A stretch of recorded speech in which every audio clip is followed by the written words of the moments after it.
Ben, on va commencer. Alors, la première table ronde est consacrée, donc le directeur général l'a rappelé, au projet Navaka. Donc, c'est un projet extrêmement important puisque c'est un peu un serpent de mer, on va dire, dans l'histoire du musée de l'Air et de la DGAC, puisque ça fait très longtemps, Philippe nous le rappellera, il y a eu des présentations de la navigation aérienne au musée. Et là, on a un très beau projet qui va se concrétiser, c'est-à-dire deux grandes salles d'exposition au sein des collections permanentes qui vont présenter un chapitre un peu insolite de l'aviation qui est la navigation aérienne. Donc c'est Alexandre Gallo qui a à charge de ce projet pour le musée de l'Air et il va venir vous le présenter. Voilà, si Alexandre peut bien. Merci.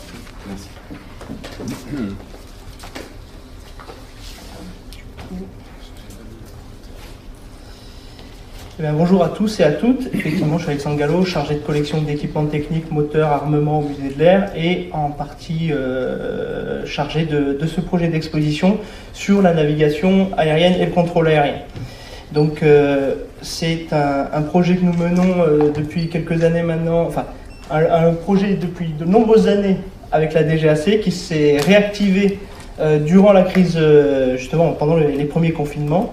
Et donc un beau partenariat avec la DGAC. Donc dans les grandes lignes du projet sont ce que vous voyez ici.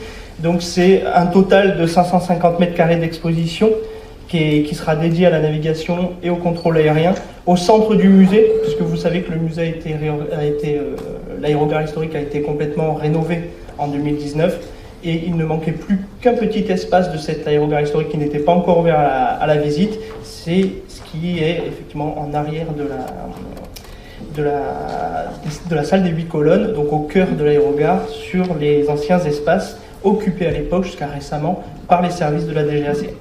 Avec deux phases pour ce projet-là. Un premier étage qui sera une exposition classique que nous visons d'ouvrir à l'horizon du salon 2025. Et ensuite les étages 3 et 4 de la tour de contrôle, aujourd'hui accessibles mais qui seront revus après cette date. Donc deux thématiques, nous avons fait le choix de diviser, parce que géographiquement l'espace est ainsi, diviser l'espace en la navigation à bord des aéronefs. Quand on parle de navigation aérienne ici dans ce projet, on l'entend au sens navigation embarquée et pas au sens réglementaire et autres. Et ensuite la partie contrôle de la circulation aérienne.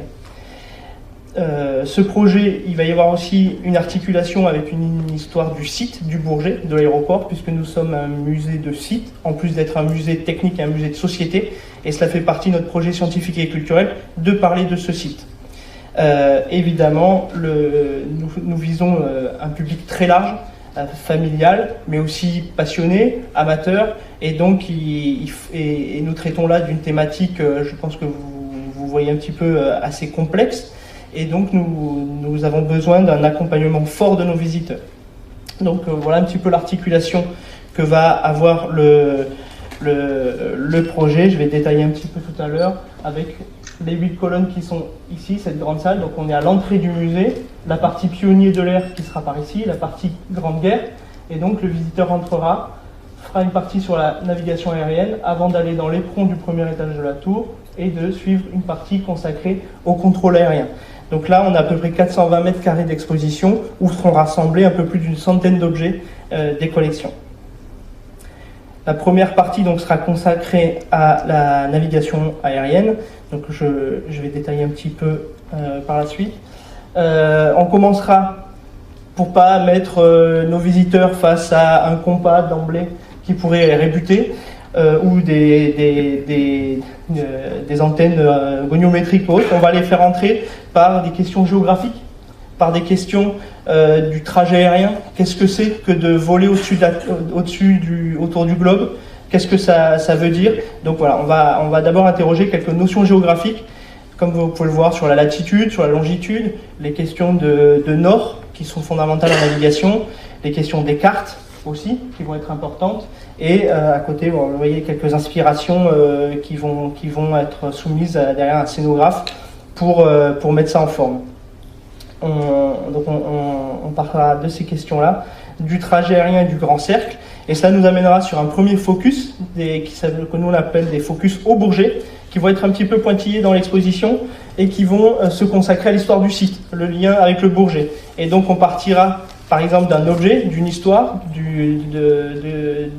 d'événements qui ont eu lieu au Bourget, et là on partira de cet objet-là qui est un barographe, qui était à bord du point d'orientation, que vous pouvez voir actuellement dans nos salles, dans l'exposition consacrée aux années folles de l'aviation, et qui permettra d'interroger la question de la traversée atlantique depuis et vers le Bourget, entre des navigations très différentes de celle de Lindbergh, celle de Coste-et-Bellonte.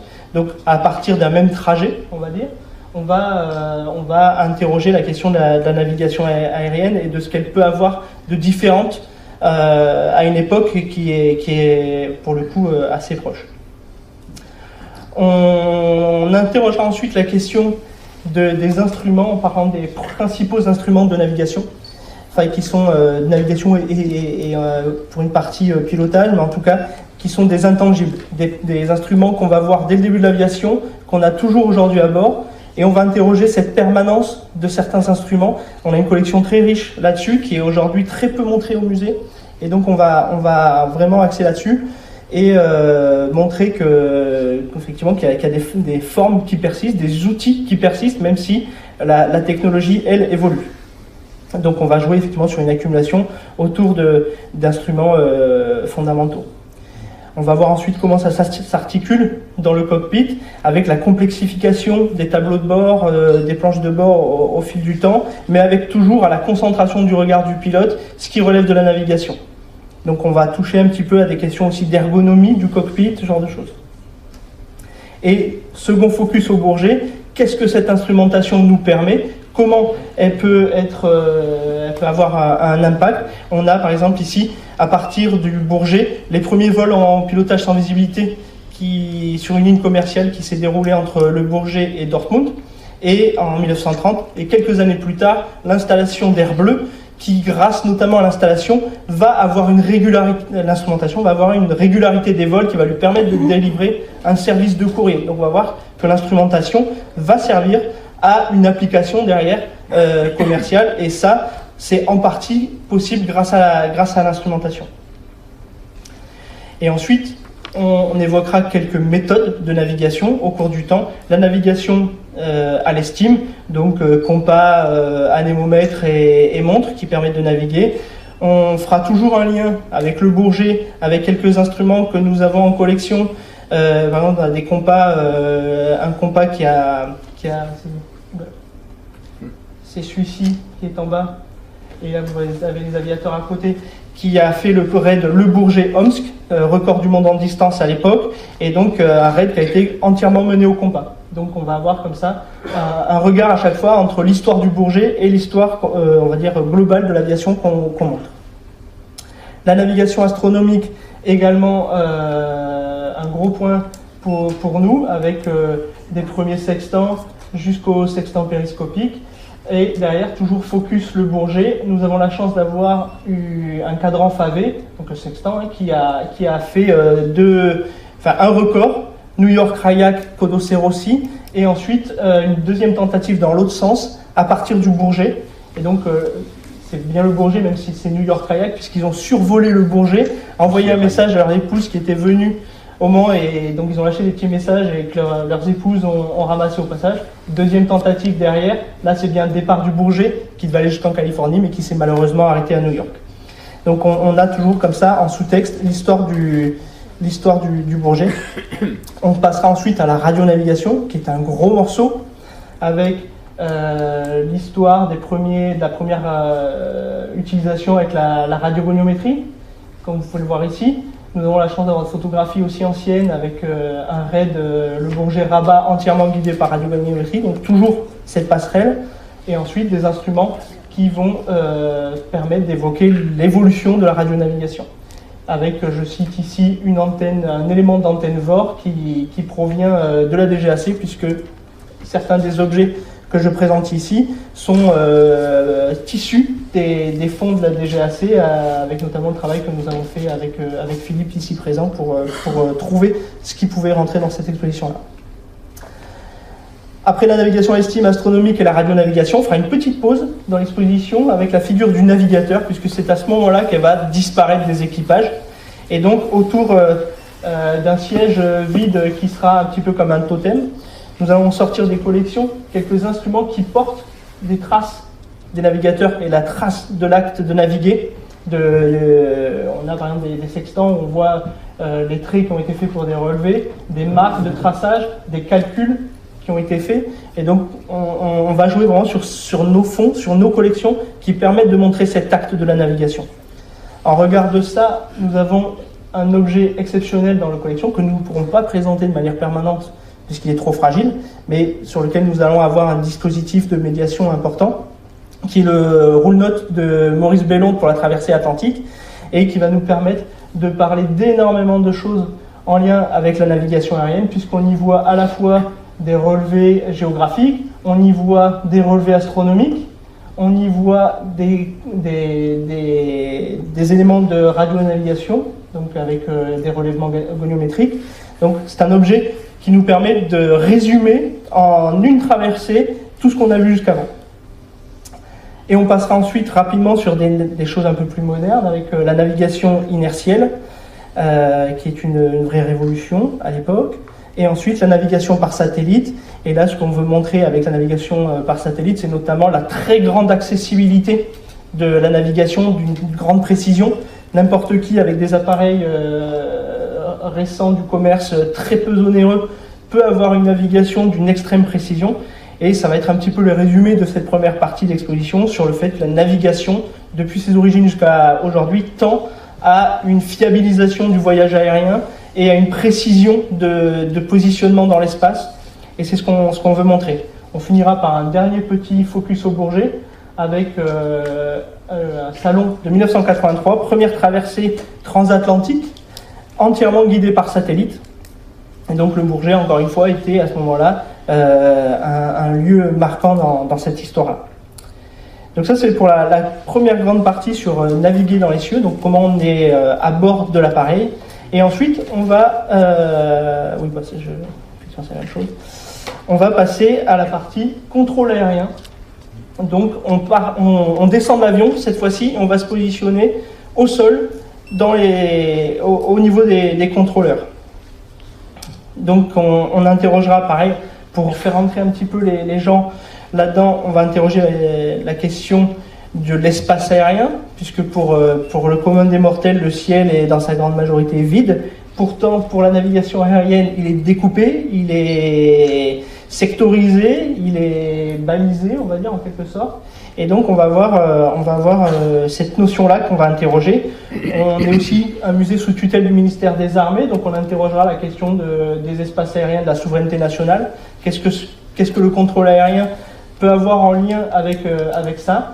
Et on commencera à interroger aussi, à toucher, et c'est le but de l'exposition notamment, de toucher le métier de contrôleur, d'essayer de faire comprendre ce que c'est la réalité de ce métier de contrôleur, avec une des difficultés inhérentes à ce travail-là, qui est la représentation d'un espace tridimensionnel dans la tête du contrôleur, et des outils qu'il va mettre au point pour gérer, contrôler le trafic dont il a la charge. Donc on partira des premiers graphiques en chemin de fer des années 20, aux tables de plotting issues de la Seconde Guerre mondiale, jusqu'à aujourd'hui la question des strips et des outils qui existent. On aura effectivement ensuite une question des acteurs. L'idée que nous avons ici, c'est de montrer la très grande diversité des acteurs qui touchent de près ou de loin le contrôle aérien. Donc j'ai mis quelques-uns des grandes institutions, effectivement ils sont tous au même niveau. On mettra le logo de la DGAC un petit peu plus gros évidemment. Mais en tout cas, on va montrer effectivement que le contrôle aérien dépasse aussi largement les frontières de la France et qu'il faut, quand on parle d'aviation, voir plus largement. Donc ça c'est pour la partie institutionnelle. On parlera ensuite des personnels, avec l'idée aussi de montrer qu'il n'y a pas que les contrôleurs aériens, il y a aussi d'autres acteurs qui rendent possible ce contrôle-là, Donc on a ici par exemple des réunions à l'époque d'ingénieurs pour le développement du COTRA.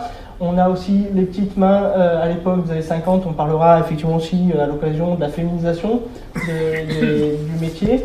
Et la variété aussi entre des contrôleurs en tour, ici au Bourget, ou des contrôleurs ensemble, comme on a ici. Donc montrer vraiment cette très grande variété de métiers, de supports, qui rendent le contrôle possible. Et tutelle oblige, on évoquera à nouveau le contrôle militaire, avec ici quelques images entre l'équivalent des centres en route, on va dire en quelque sorte les CDC militaires, les centres de détection et de contrôle, les tours de contrôle d'aérodrome, quelques insignes liés aussi au contrôle militaire, et on évoquera aussi très brièvement le fait qu'il n'y a pas que l'armée de l'air qui fait voler des aéronefs et qui de fait les contrôle et doit les contrôler. On évoquera la marine nationale qui fait voler effectivement des appareils, et l'armée de terre. Et du coup, à partir du moment où on fait voler des aéronefs, on a un besoin de les contrôler. Ensuite, on sera, je rappelle ici, dans l'éperon de la tour de contrôle, au premier étage. Et dans cette idée de faire comprendre un petit peu ce qu'est la réalité physique du métier de contrôleur, on va avoir ce que nous appelons la tour de contrôle par les sens, faire toucher du doigt un petit peu ce que peut être le contrôle aérien par les sens, avec une première partie sur la vue, donc la question fondamentale de la vue pour le contrôleur, avec la vue directe sur les avions quand ils sont en aérodrome, ou dans la vigie notamment, la vue du trafic en réel. Mais pour ceux qui n'ont pas de vue, qui sont en approche ou en route, une vue sur le trafic et sur des flux en fait, à travers une imagerie radar. Donc on va interroger un petit peu aussi ce qui fait la spécificité de ça, ce qui amène aussi que les contrôleurs ont un besoin d'avoir un travail, on va dire, séquencé, pour avoir une concentration importante de la vue, et derrière un repos pour on va dire, se remettre de cette concentration forte. Donc voilà, ça c'est la première partie sur la vue, et une partie ensuite sur la communication. Donc l'autre aspect du contrôle qui passe par l'échange entre le sol et l'aéronef. Donc on va avoir ici une évolution en quelques objets, mais aussi surtout derrière par du son, sur l'évolution de la communication entre le sol et les aéronefs, avec d'abord des outils de morse, ensuite de la radiophonie, ce qui nous amène à la question de la phraséologie, qui est fondamentale aussi en contrôle aérien. Et donc là, on va avoir des sons, des ambiances qui vont mettre le visiteur pour leur faire montrer du doigt que la communication est codifiée. On ne communique pas de la même manière qu'entre collègues. Il y a vraiment quelque chose d'important, et l'idée sous-jacente étant qu'on veut éviter à tout prix une erreur de compréhension, et qui pourrait amener derrière un incident. On évoquera ensuite la question de la langue. Donc là, je mis quelques images un petit peu marquantes avec la conférence de Chicago, donc qui va consacrer quelques langues qui seront les langues de l'aviation. Évidemment, on est en 1944, donc on a exclu quelques langues, notamment d'Europe centrale. Et derrière, on va avoir aussi une évolution. On voit ici le logo de l'OACI avec l'inclusion du chinois et de l'arabe, et de montrer par exemple que la langue évolue en aéronautique comme évolue le monde en réalité, et que le contrôle aérien va devoir s'adapter à ces réalités-là. Et donc voilà, donc l'idée c'est de montrer comment on parle et dans quelle langue entre le sol et les aéronefs. Ensuite, je vais aller très vite, alors on fait signe. On passera ensuite, pour comprendre ce qu'est le contrôle aérien, une fois qu'on a présenté un petit peu les grandes lignes, on va suivre un avion de la préparation du vol au décollage, d'un point de vue du contrôleur. Donc on va suivre une phase de vol, et à chaque fois on va mettre en regard ce que le Bourget, une nouvelle fois, et montrer à quoi sert le contrôle à chaque phase. Une partie sur la préparation du vol, donc la nécessité de s'inscrire dans un flux notamment, de préparer son vol et de pas partir à l'aveuglette. On aura un focus Bourget avec un fond photographique qui est issu de différentes sources, pour montrer les différents services de navigation au début, enfin à diverses époques du Bourget. La question du roulage et décollage, avec les liens entre la tour de contrôle et le sol, avec le fait que le contrôle, enfin qu'est-ce que va faire le contrôleur de vigie, puisque là on va bien mettre en regard le lieu du contrôle qui est la vigie, avec une évolution des tours de contrôle du Bourget, puisqu'on a la chance, on va dire, d'avoir une évolution qui nous permet de retracer pour le coup toute l'histoire de la navigation aérienne, et donc de mettre ça en regard avec cette phase du vol. La question ensuite, en route, qu'est-ce que fait le contrôle en route? À quoi ça sert? Nous avons effectivement ici, déjà dans le musée, une console Cotra qui sera donc repositionnée avec un nouvel accompagnement dans l'exposition. Quelques outils aussi avec des strips. Et derrière, la question de la sûreté aérienne, de la sécurité aérienne par exemple, avec des enregistreurs, là encore des objets qui proviennent de la DGAC. Et on finira le vol avec l'atterrissage, bien évidemment, en montrant l'évolution des méthodes d'atterrissage en lien avec le contrôle aérien, avec cette fois le contrôle d'approche. On aura les premières méthodes de guidage avec la méthode ZZ qui a été appliquée au Bourget, notamment le Ground Control Approach avec quelques objets. Alors ici c'est un radar militaire mais qui fait la même chose qu'un radar civil pour guider les aéronefs en approche, même en phase d'atterrissage. Et ensuite l'ILS qui est la grande révolution aussi de ces dernières années et qui va montrer un basculement notamment un petit peu de la conception, le contrôleur va amener les avions en approche et va déléguer la dernière phase finale au pilote qui va être autonome pour le coup, et ça va nous permettre notamment d'avoir des débits sur les aéroports qui vont exploser, puisque là où il faut 5 minutes pour un contrôleur ici pour accompagner un avion et ensuite avant d'en prendre un autre en charge, là on va avoir un contrôleur qui va être complètement libéré pour les dernières phases de l'atterrissage, et on va pouvoir avoir jusqu'à Orly par exemple un atterrissage toutes les 40, 50, 60 secondes, ou à Roissy pardon, ce qui est complètement différent, une vraie révolution ici, et montrer au final aux visiteurs que le contrôle aérien permet aussi aujourd'hui de faire face à l'évolution de l'aviation, à l'évolution des flux, à l'évolution des trafics. Donc voilà, en quelques mots, on finira en guise d'ouverture par le contrôle du futur. Qu'est-ce qui pourrait être le futur? Puisqu'à l'issue de notre présentation, on n'imagine pas que le contrôle puisse disparaître. Il va évoluer, notamment dans ses outils. Là, je vous montre, on se posait déjà la question vers 1900, dans l'assiette au beurre, d'avoir des policiers du ciel qui gèrent le trafic. On a un petit peu, là, sans être policiers, mais en tout cas des personnes qui vont gérer ce trafic-là, avec des outils un peu plus modernes. Donc là, on a Thales qui devrait nous mettre à disposition des outils, des concepts, par exemple de nouveaux outils sans contact, avec de l'eye tracking, avec de l'optronique, ce genre de choses. Et pour ça, c'est un concept pour le contrôle en route et le contrôle de tour avec un système de tracking des aéronefs sur les tarmacs. Donc voilà, on aura ici un panorama un petit peu global de la navigation et en regard du contrôle de la circulation aérienne. Je vais terminer avec un tout petit peu de retard. Merci beaucoup Alexandre.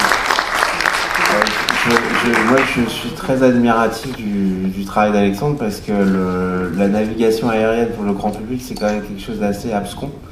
Et j'ai hâte d'être en 2025 pour découvrir les salles du musée, parce que je pense que voilà, tu vas rendre assez intelligible cette chose-là.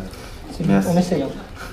Peut-être le temps que Philippe s'installe, prendre une question si vous en avez une, comme ça on déroule le programme, et puis sinon s'il n'y en a pas, on continue et on prendra les questions avant la pause. Je ne sais pas s'il y a peut-être une réaction déjà dans la salle. Non, vous êtes Ah si, Odile. Alors, il y a le micro qui arrive.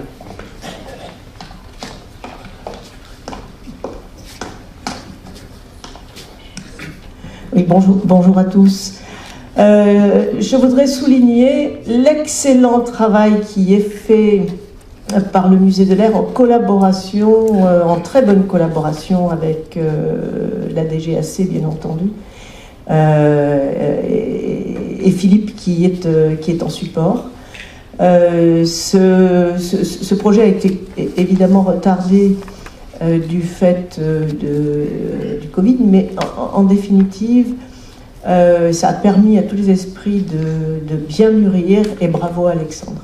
Merci.